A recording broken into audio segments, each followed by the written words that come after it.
পাবনা মানসিক হাসপাতাল বাংলাদেশের পাবনা জেলায় অবস্থিত একটি বিশেষায়িত মানসিক হাসপাতাল।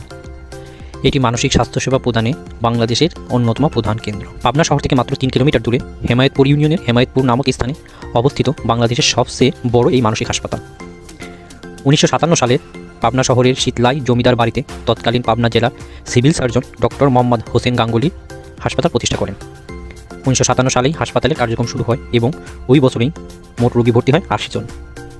এরপর 111.25 একর জমি অধিগ্রহণ করে হাসপাতালের পূর্ণ কার্যক্রম শুরু করে তৎকালীন পাকিস্তান সরকার।